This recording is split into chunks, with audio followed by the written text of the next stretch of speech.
This is the Small Town Business Podcast. My name is Tyson, and today's show is brought to you by the Small Town Marketing Group, an online marketing course for small town and rural area businesses.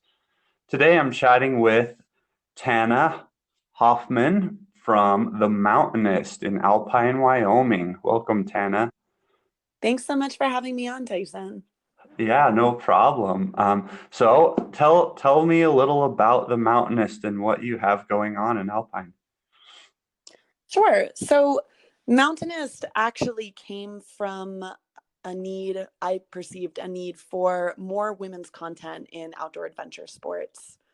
I worked at a few different production companies, most recently Teton Gravity Research, and just realized that so much of our women's content did so well, but we didn't actually have that much of it. So I really wanted to start a content company. And in the process of starting to develop that, we realized that the best way to really help more women get into these sports was to provide real solutions that would actually give them a leg up and break down some of those barriers. And that's where the idea for rentals came about. So a couple of years ago, we launched a site with rental gear for women, specifically in power sports. And most recently, we added fly fishing. Oh, wow. So you're trying to get into all the outdoor activities, it sounds like.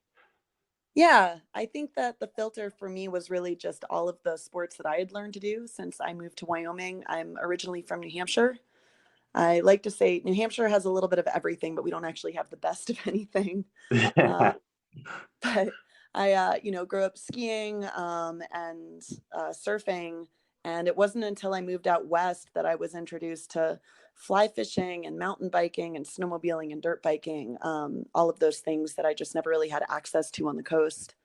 And Yeah, all the so, good stuff, right? exactly, yeah. And since living out here, I just had so many girlfriends reach out and, just say, "Oh, what you're doing is awesome. I wish that I could do something like that." And, just kind of wanting to create this community that says it's not that hard. You just have to get started. Yeah, and it sounds like and just so I understand, you provide rental gear for people around the United States, right? Not just in Alpine, is that right? Correct. Yeah, we provide gear to women all over the country. The one place that we haven't gotten to is Alaska, just because the shipping gets it's a little bit of a nightmare with the customs, or not customs, with just the shipping costs of getting it up there. So if people are renting it and then paying the return costs, it takes 4 or 5 days to get up there, and it kind of messes things up. But we have had women renting snowmobile gear, dirt bike gear, and fly fishing gear. A lot of people from New England, down to Tennessee and Texas, and a lot of people from California. So it's really all over the board. I love this model, and technology's allowed you to take what would probably be just like a local rental shop, like we all traditionally think of, and you're able to take it online where give women the opportunity to go out and try a weekend of snowmobiling or dirt biking and try the gear on without having to buy it, right? So they have a significantly lower cost to go out and enjoy it and see if they even like it, or maybe it's their first time doing it and just to get a feel for it. Yeah, and actually, what we noticed was that our main demographic, most of our customers, were actually women that had gotten into the sport. They probably had, either some just random gear that they either had as hand me downs or got on clearance or whatever it was. And they really wanted to, upgrade their gear. And before they went and made these huge purchases, they wanted to try it out from us. But more than that, it was a lot of women that were attending events. So whether that was, a women specific backcountry ride, or there's actually several different events now that cater to women on dirt bikes all over the country. They're starting to grow in popularity. And all of these events require women to have all of the necessary safety equipment. And there were a lot of women who either, they're going to take a backcountry class, and where they ride, they're riding mostly trails. So they don't have all of that backcountry equipment. Or for the dirt biking, a lot of women, they start riding, with minimal protective equipment. They have a helmet and, maybe they have a chest protector, maybe they have dirt bike boots. And so when they're going to these events and they have a list of must-haves, they've already spent money to attend the event. So, sometimes dropping another few hundred or $1,000 is a big commitment. So we've been working with a lot of events and found that that's been most helpful to women who are getting out in these group scenarios that need to have the higher end gear or need to have particular protective gear, but also they just want to have something that photographs well. I mean, who doesn't want to look good when Of they're going to course. these trips and getting all of these photos for like the trip of a lifetime? Yeah, matching gear looks really good in a photo op, right? Absolutely. And obviously Um, that's not the only reason that we do it, but we like to think that we pick out gear from brands that myself and my team we wear, the brands that we would recommend to our friends, and also brands that we just see as allies to women in the sports. They're really doing what they can to help support and lift up women that are trying to get into these activities. Yes, and you mentioned women, and that is your target demographic for these your business, which I think is great. Can you tell me just a little bit about how you decided, and you kind of already answered this, but deciding to focus on women specifically, because obviously this business that you have could do well with everybody, but you've really honed that into supporting women and getting women involved in the outdoor activities. Yeah, I when I started talking to some people in the industry about this idea, I did have a couple people say, well, a couple guys say, well, I would love to have the opportunity to demo some dirt bike gear. Like, why don't you do this for men too? You'd have twice the demographic. And probably from a demographic standpoint, that might actually make more sense because there's a lot more men um, engaging in these sports still. But when you start to market to both, one or the other, starts to get left out or just doesn't, you don't use the same language with men and women. Um, and of course, I'm oversimplifying here, but most of the women that I've spoken to, they approach these sports in a different way. They want to learn about them in a different way. And the way that explain things to them or maybe how you progress is different than how a guy that maybe has been in the sport for years and just wants to demo something is looking to read about a product or read about an experience. So I think that while having both, we do have both men and women's gear. There's no such thing as a women's specific helmet. Right. um, and we do have a lot of gear that is technically unisex.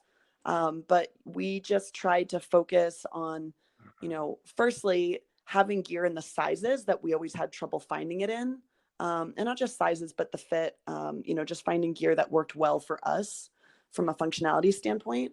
But then also just making sure that all of our marketing is really speaking to women in a way that they can relate to, because it's really difficult to see your future self doing something that you're unfamiliar with if you don't see other people who look like you. So for us, it was creating a platform of women supporting women where women could really see themselves doing these sports and find other role models, just giving women not just the pros but the amateur women and women that are just getting started the visibility so that other people can learn from them and be inspired by them and encouraged. Yeah, that's great. And I think you've mentioned a very important lesson that a lot of us in small town businesses can take, and that is the principle of just because you can doesn't mean you should. So, you could, make this thing big and cater to everybody, but that doesn't mean you should. You have a very defined audience, and I think defining an audience, even though it's smaller, you're able to speak to them better. And a lot of people in starting a business in a small town or running one may not have a lot of marketing experience, and they try to make everybody happy. When at the end of the day, if they just make their loyal customers and their very specific customers happy, their business will probably do better, and they won't spend as much time in frustration trying to do the other stuff. I totally agree. I totally agree. And for us, the women's market was obviously a very underserved market. When you start to research a demographic and there's no information on it, Yeah. that they haven't gotten enough attention. So, that was kind of a clear signal that, oh, nobody's doing this for women, specifically in power sports. Hmm. There's a lot of great, I shouldn't say nobody, there's a lot of amazing nonprofits Right. um, that are really trying to support women in the outdoors.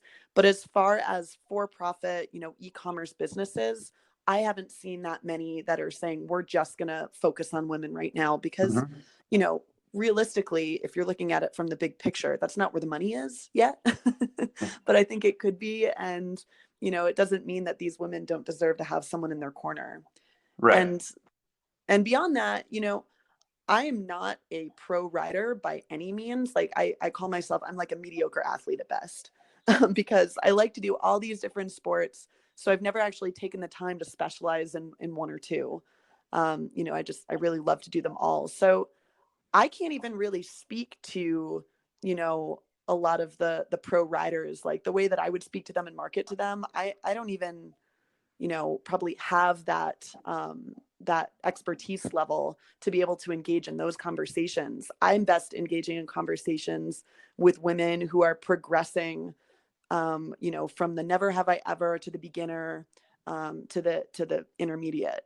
So for me, it also doesn't make sense to try to talk to a demographic that I don't have a lot in common with. It Yeah. just makes more work for me, and it feels inauthentic. So, for me, these are the people that I'm drawn to and that I like to surround myself with.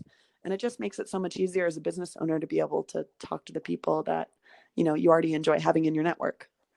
Yeah, and that's fantastic insight, Tana. I appreciate that. And so the big question is, you touched on this a little bit, but how do you get customers being in a small little town of Alpine, which is what, like maybe 1,000 people, but you're working all over the country. So how do you draw in these women that are interested in getting involved? Yeah, Alpine's a little bit bigger than that now, but there is no way that I would be able to sustain a business that is only speaking to women doing these sports within like a 100-mile radius. It just wouldn't be sustainable. So, I knew from the beginning that I was going to have to branch out of being local if I wanted to cater to such a specific group of customers. And for me, our, go to market strategy was really to work with all of these women specific events because they already have the lists of women that are interested in learning. And, we chose an interesting demographic because it's not one that you can really specify through a Facebook ad. You can't say, Right. Yeah. woman who likes motocross or woman who likes dirt bike. Um, just because she likes, supercross or something like that doesn't mean she rides. And she may not like any of those things because she may not know that she, really enjoys the sport yet. She may be thinking about doing it. So she doesn't follow all these media things. So we had to be a little bit more creative about thinking about finding the brands out there and the organizations that were already having these conversations with women. So that's where these clinics came into play. And once we kind of had that as, our strategy and as an idea, then we could start to reach out to our network and say, who do you know that, has ties to a backcountry clinic? Who do you know that is organizing women specific, fly fishing clinics or casting lessons? And so that has really been our way to reach out to this very specific demographic because we know that they're already engaging with these other organizations. Yeah, and that's a huge another man. You're sharing some great information and knowledge with those of us that are small town business owners, and finding people that already serve your customer and being able to partner with them and work with them to be able to get the list that they have is an awesome idea. So in the attract phase of trying to attract customers and then get them on a list and persuade them to buy from you or make a purchase. So that's awesome. Well, I want to be respectful of your time, but I do know in our conversation before this, you mentioned that you're also starting to, I wouldn't necessarily call it a shift, but you're adding on services to where you want to go into the retail side as well, so that after the women have tried the gear, they may be interested in buying it because they know they like it. And so, if you want to talk maybe a little bit about how you've decided to make that addition and how you see it improving your business. Absolutely. We always knew that retail was going to become a part of our business model. I didn't expect it to happen for another couple of years, but the pandemic obviously created some barriers and some problems, especially on the event side of things, with our main distribution channel being through events, and then basically every event being canceled. That created a little bit of urgency for us to create some new products and services. So yeah, this fall we are planning on launching the retail side of our site, where basically, women will have the opportunity to either demo gear through our rental program ahead of time, or, people can just purchase gear from us like they would any other online retailer. And again, we're going to really curate our shop, and build our website with female customers in mind. So really just putting a lot of energy into, the size and fit, and, just getting a lot of reviews from people. But I think that this was a great way to roll into this. Obviously, COVID really pushed this faster than we meant to. But also during the pandemic, when we weren't really able to do a lot of rentals, we really put our energy into just engaging with our community, because we have our actual customers, women who have rented from us, but we also started to amass this community of women who didn't necessarily need to rent from us, but they really just aligned with the philosophy and wanted to be, surrounded by a group of women at the same level with the same goals as them. So I think it's been really interesting to see how this online community has started to grow through. We have a Facebook group, and just, women going to our blog and just sharing a lot of stories. And so now I'm really excited to be able to offer them another service, something that I think will be a lot more useful to women who maybe are past the point of needing to rent gear, but are still looking for recommendations and, just other women to help them with their gear choices. So I'm excited. I think that it's going to be really exciting to watch it unfold. Yes, and me being kind of a marketing nerd, I am excited to hear. I loved the idea of your business and then the addition that you're adding to it. And so, where I just want to let people know, or have you let people know, if there's any females out there that are interested in renting gear, or when you get your retail site up to buying it, where can they find you? Where can they get involved in the Facebook group and if they want to get gear and stuff like that? Absolutely. Our website is mountainist.com. So mountainist.com. And that's where we have all of our rentals. There is an email sign up there, which will update any of our subscribers on new rental items that are coming in, any special promotions. But the best part about our email list is, about every week or every 2 weeks, we send out our these stories just about women from the blog. And they're really cool stories, because it's about, I don't want to say average women, but not professionals, and kind of the challenges and feats that they've overcome or accomplished, to become active participants of these different sports. So I really love those stories. And I feel like, that's really been one of the products that we offer that have really, garnered a lot of attention. And so that would be a great place to start. We're also on Facebook at Mountainist, and then also at Mountainist on Instagram. So everyone can find us on social there. Awesome. And what's the name of your Facebook group? It's called the Mountainist Collective. It's Okay. pretty easy to find if you go to our Facebook page. Yeah. So we only have about a few hundred on there, but we have a lot of interaction on that. I think that's what I love so much about the group is, we'll get 30 to 80 comments on a post. So if you have questions, it's a great place to go and interact with other women and get your questions answered. Yeah, that's awesome. Well, thank you again, Tana, for chatting with us today and for your efforts and your time. You'll have access to the Small Town Marketing Group's online courses for free, and hopefully they can, you have great experience in marketing, but they may be able to help you with that. And that is it for this episode of the Small Town Business Podcast.